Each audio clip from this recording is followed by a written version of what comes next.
नमस्कार, मैं श्यामगिरी। आप देख रहे हैं टीवी टीएफडी इंडिया। टीवी टीएफडी इंडिया में आप सभी दर्शकों का स्वागत है। बंगाल का बवाल खत्म होता हुआ नजर नहीं आ रहा है, बल्कि बंगाल में ममता बनर्जी ने ऐसी चुनौती भारतीय जनता पार्टी को दे दी है कि शुभेंदु अधिकारी के पैरों के नीचे की जमीन खसक गई है। और शुभेंदु अधिकारी तो छोड़िए, उनका क्या होगा बंगाल के अंदर। अमित शाह और मोदी की हालत पतली हो गई है। जिन 20 सांसदों को ममता बनर्जी की पार्टी टीएमसी से तोड़ा गया, उन 20 सांसदों की सांसें फूली हुई हैं। और जो पैसे खर्च किए करोड़ों दे करके भारतीय जनता पार्टी ने तोड़ी है, और जिस पार्टी में वह लोग शामिल हुए हैं, एनसीपीआई पार्टी के अंदर, उस 75 रुपये वाली पार्टी जो 2024 का चुनाव नहीं लड़ी थी, उसमें 20 सांसद इकट्ठे हो गए, एक साथ आ गए जीत करके, जो 2 विधानसभा की सीट सिर्फ आज तक लड़ी है और 812 वोट जिसको मिले। कितनी बड़ी विडंबना है यार। मोदी है तो कुछ भी मुमकिन है, लेकिन सही काम नहीं, गलत काम के लिए। अब ऐसे में अभिषेक बनर्जी ने स्पीकर ओम बिरला को 20 कंप्लेन की है। 20 सांसदों के लिए 20 अलग अलग नोटिसेस, अलग आरोप उनके ऊपर, और उनकी सदस्यता रद्द करने की मांग की गई। अब कानूनन अगर कहें तो उन सांसदों की सांसदी जाएगी, इसमें कोई शक नहीं है। इसको लेकर के देश के माने जाने वरिष्ठ वकील कपिल सिब्बल ने भी इस पर कहा है कि कानूनन और संवैधानिक तौर पर उन सभी की सदस्यता अभी तक रद्द हो जानी चाहिए थी। स्पीकर ओम बिरला देर किस बात की है। लेकिन स्पीकर ओम बिरला क्या वह अपने मर्जी से चल पाते हैं या किसी की कठपुतली है, यहां पर सब कुछ पता चल जाएगा। आज तक पिछला 5 साल का कार्यकाल कहे या इधर 2 साल का कार्यकाल कहे, 7 सालों में स्पीकर ओम बिरला ने नाकामियों की एक बड़ी फेहरिस्त उनकी तैयार है। कहीं भी निष्पक्ष नहीं नजर आए, पूरा 7 साल पक्षपाती बन करके रह गए। संवैधानिक तौर पर अगर कहें, इस देश के नाम पर एक धब्बा बन गए, इसमें कोई शक नहीं है। लेकिन हम स्पीकर ओम बिरला को आरोपी कहते हैं। न्यायपालिका क्या कर रहा है? न्यायपालिका कितने लंबे लंबे तीर छोड़ रहा है कि किसी भी मामले में आप इंसाफ की उम्मीद नहीं कर सकते। सभी संविधानों को कुचल करके उसके फैसले होते हैं। कहता कुछ और है और करता कुछ और है। यानी कि न्यायपालिका की टिप्पणियों पर भी अब भरोसा नहीं किया जा सकता कि आपको न्याय मिलेगा। लेकिन संवैधानिक संस्था है, संवैधानिक संस्था संविधान के आड़ में छिप करके और इस देश के साथ धोखा कर रही है। चाहे वह कार्यपालिका हो, न्यायपालिका हो, विधायक पालिका हो, जो भी हो, हर अधिकारी हो, सब जगह वही कहानी चल रही है। यानी कि आप यह कह सकते हैं कि चोर चोर मौसेरे भाई, सब चोर इकट्ठे हो गए। या दूसरा कोई संज्ञा है तो वह दे लीजिए, लेकिन गड़बड़ तो है, इस बात से इनकार नहीं कर सकते। अब दूसरी समस्या यह है कि अभिषेक बनर्जी इधर दे करके गए और 20 सांसदों की एकदम उनकी पूरी जो 5 साल का कार्यकाल है, 3 साल बचा हुआ है, सांसदी उनकी दांव पर लग गई।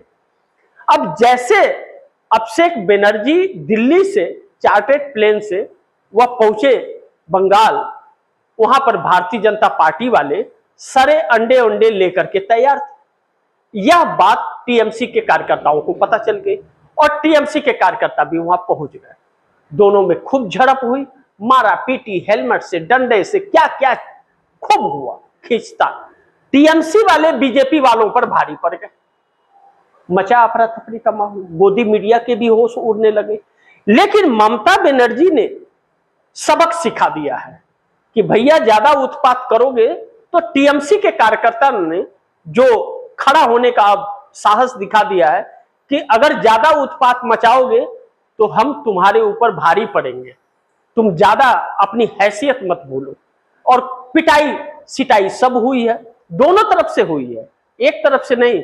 जनसत्ता हो, आज तक हो, और बाकी सब जितने गोदी मीडिया सब ने छापा है। लेकिन सवाल इसका नहीं है, इस उत्पाद का। यह उत्पाद 4 मई को रिजल्ट जब नहीं भी आया था पूरा, तब से यह शुरू और एक सोची समझी रणनीति के तहत। लेकिन भारतीय जनता पार्टी की रणनीति अब फेल हो गई, अब उसका दांव उल्टा पड़ गया है।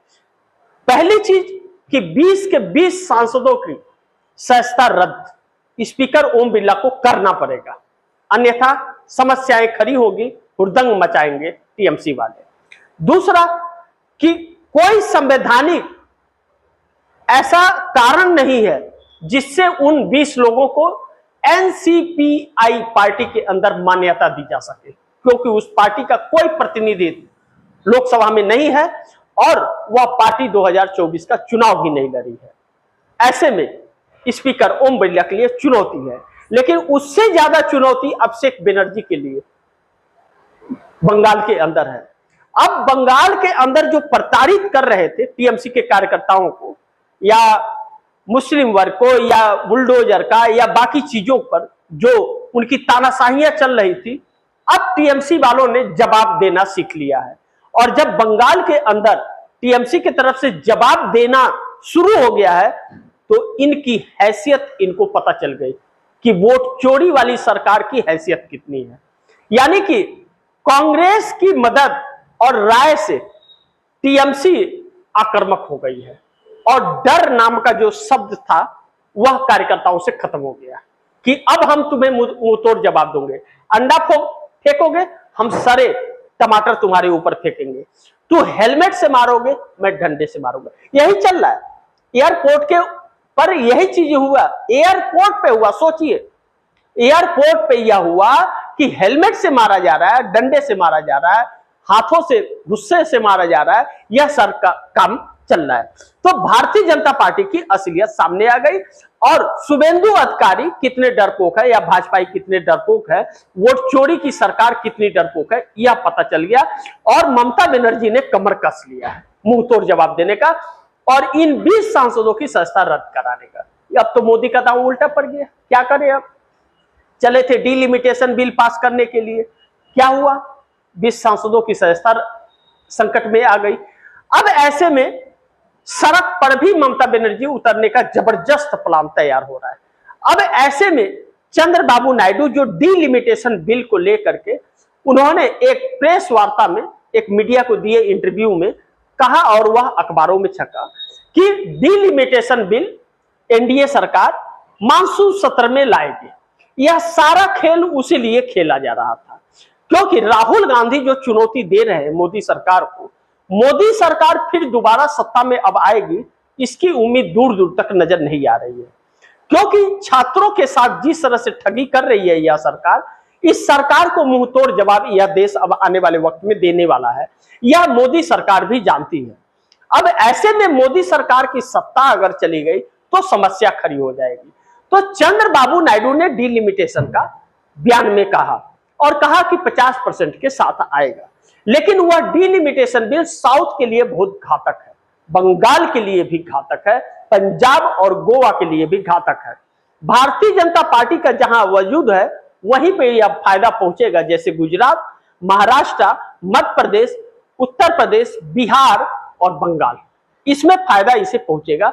इसलिए यह डिलिमिटेशन ला करके अपने सत्ता को मजबूत करना चाहती है और आने वाले सत्ता के लिए तैयारी कर रही है, लेकिन उस पर ग्रहण लग रहा है। जब यह चीजें हो रही हैं तो इसे कहते हैं ना, खिसियानी बिल्ली खंबा नोचे, तो खिसियानी बिल्ली खंबा नोच रही है। टीएमसी के 440 करोड़ रुपए बैंक में फ्रीज कर दिए गए कि नहीं निकाल सकते। सोचिए अब आर्थिक चोट, जब इस तरह लड़ाई नहीं लड़ पा रही है भारतीय जनता पार्टी 20 सांसदों को तोड़ने में, तो आर्थिक चोट दे रही है।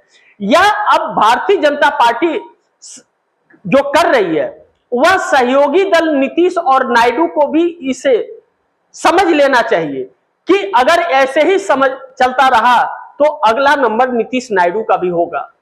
भारतीय जनता पार्टी उन्हें भी नहीं छोड़ेगी।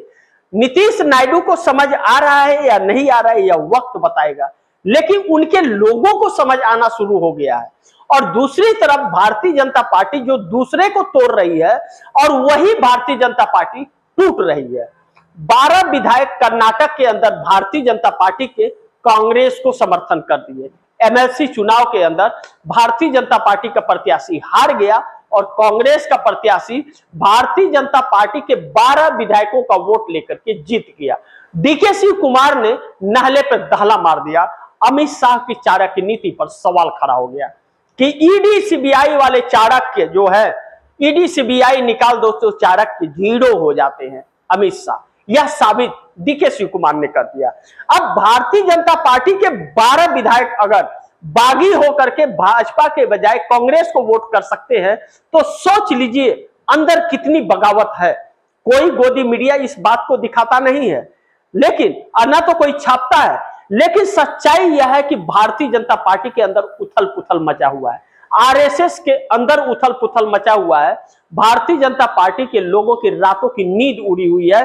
सरकार मोदी की संकट में आ गई है क्योंकि अपने ही लोगों में बगावत हो गया है। नीतीश नायडू कितने दिन साथ रहेंगे वह भी नहीं जानते क्योंकि पार्टी में अब आवाजें गूंजने लगी हैं। ऐसे में उद्धव ठाकरे शिवसेना को महाराष्ट्र के अंदर 6 सांसदों को तोड़ने की कोशिश और उनकी भी सदस्यता जाने की नौबत आ गई है। यानी कि 26 सांसदों को तोड़ना भारतीय जनता पार्टी को भारी पड़ गया। ममता बनर्जी के चुनौती के सामने, बंगाल में ममता के चुनौती के सामने भारतीय जनता पार्टी धराशाह हो गई है और भागती हुई नजर आ रही है। अब इस बर्ताव पे आ गई है कि हाथापाई की नौबत आ गई है, जो चिंता का विषय है। बाकी आप दर्शक क्या सोचते हैं? आप दर्शकों की क्या राय है, क्या सुझाव है, कमेंट बॉक्स में जरूर दीजिएगा। इस खबर को ज्यादा से ज्यादा शेयर कीजिएगा, अपने दोस्तों को भी कहिएगा आगे शेयर करें। और आपने टीवी टीएफडी इंडिया को सब्सक्राइब नहीं किया है तो सब्सक्राइब कर लीजिएगा।